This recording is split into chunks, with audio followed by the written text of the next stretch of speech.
Salut les amis, coucou les petits loups. Alors, pourquoi cette vidéo? C'est une vidéo à regarder urgemment avant d'acheter une optique fixe pour hybride Nikon. Ceux qui ont des Canon, je pense que c'est tout aussi valable. Mais bon, je parle de Nikon. N'achetez pas d'optique fixe pour votre boîtier Z. Pourquoi? Tout simplement parce que ça me paraît relativement très cher payé pour avoir des optiques un peu lumineuses. Préférez l'optique du kit, voire les zooms du kit, il y en a deux de proposer. Pourquoi cette urgence? Eh bien tout simplement, regardez la vignette qui est ici et vous comprendrez pourquoi. Je ne sais pas vous, mais je pense que là les prix sont un poil excessifs. Alors je vais essayer de garder mon calme en regardant ces prix là, mais un 50 mm qui ouvre à 1.2, le payer 2500 €, c'est plus cher qu'un boîtier. À une époque, le 1.2 en francs était aux alentours de 750 francs, alors que le boîtier valait 14 000 balles. Vous voyez, vous remettez en parallèle, en perspective des trucs. Là, je pense que c'est exagéré. Alors, pour vous remettre en perspective les choses, à une certaine époque, donc du temps de l'argentique, les optiques lumineuses étaient recherchées tout simplement parce que on avait des pellicules qui allaient du 50 ISO, à l'époque c'était même 50 ASA, American Sensitive, je sais pas trop quoi, et on est passé en ISO à sensibilité internationale. Heureusement, 50 ISO égale 50 ASA. Donc on avait des 50 à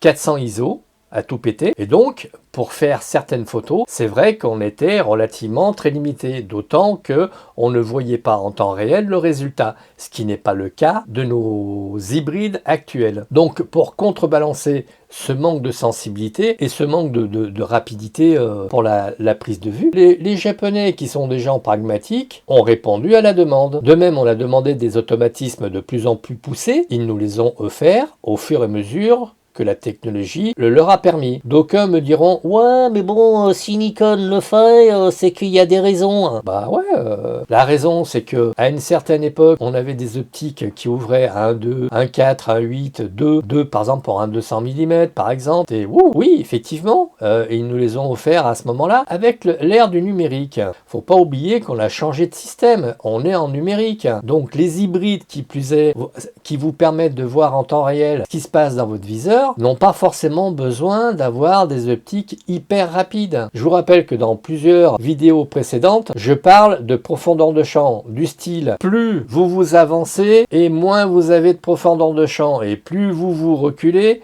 et plus vous augmentez votre profondeur de champ. Donc là, pour compenser la chose, si vous voulez avoir un beau flou, vous vous rapprochez de votre modèle, tout simplement. Donc pour mon mini-test, je suis parti du principe que on voulait des photos avec peu de netteté, donc quand on veut peu de netteté, on prend à minima un 50 mm, voire un 70, voire un 85, et non pas un 35 mm. Donc j'ai pris la base, un 50 mm qui ouvre à f1.4, et j'ai fait des photos. J'ai refait un petit test pour avoir des résultats bien propres et nickel, et j'ai refait mon test avec distance de prise de vue 40 cm, avec un 50 mm qui ouvre à 1.4. J'ai fait une photo à pleine ouverture, donc f1.4, avec les deux bouteilles côte à côte. J'ai reculé la petite bouteille d'évian de 5 cm, la distance nez-oreille, ça fait 15 cm tranquille. Et bien déjà à la pleine ouverture à f4, bah vous savez quoi, à partir de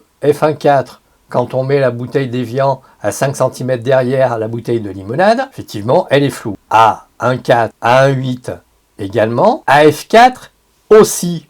Alors c'est moins flou que à 1.4, mais quand même, c'est flou. Donc, quand vous faites des portraits au 50 mm ou au 70 mm, vous vous mettez à, on va dire, 50 cm de votre modèle, qui n'est pas complètement excessif. Ça fait à peu près ici. Voilà. Alors, 50 cm, voilà. Avec le 24 mm. Qu'est-ce que vous en pensez ? C'est pas excessif, ça distorte pas, c'est relativement pas mal. Moi je dirais que effectivement au 24 mm, vous pouvez faire du portrait avec votre petit zoom. Eh ben vous aurez un bon résultat parce que l'oreille sera floue et le nez sera net. Maintenant, à vous de voir.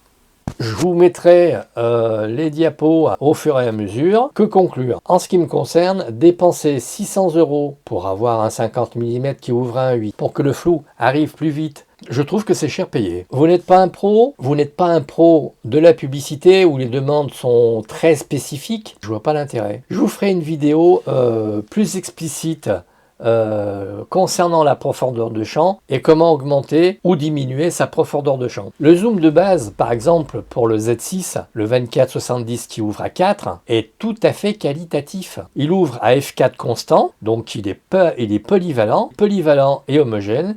Il est donc parfait pour faire tout type de photos. Dieu sait pourquoi Nikon a fait des optiques à ces prix-là, je me demande. Donc je vous rappelle la règle, hein. Plus on veut de flou, plus on se rapproche du modèle, de la cible à prendre en photo. Plus on veut de profondeur de champ, plus on se recule. Je vous ferai un petit topo dans la prochaine vidéo qui va parler de profondeur de champ. Je vais déprogrammer mes autres vidéos parce qu'il est urgent que vous soyez au fait des choses pour ne pas dépenser inconsidérément votre argent. Je vous mets une diapositive.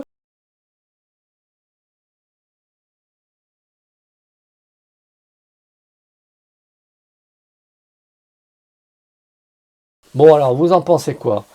Il faut toujours acheter une optique ouverture 1.8? Personnellement, moi je vous conseillerais de réfléchir à 2 fois avant d'acheter une telle optique. Les Z50 sont vendus en kit avec le 1650 et le 50-250, voire que le 1650, et le Z6 est vendu en bundle avec le 24-70 qui ouvre à f4. Ils ne sont pas mauvais du tout, bien au contraire, ils sont qualitatifs, donc je ne saurais trop vous conseiller de prendre les bundles. Sur ce les amis, comme d'habitude, vous likez, vous partagez, vous vous abonnez, vous faites du bruit autour de mes vidéos, et je vous dis à très vite.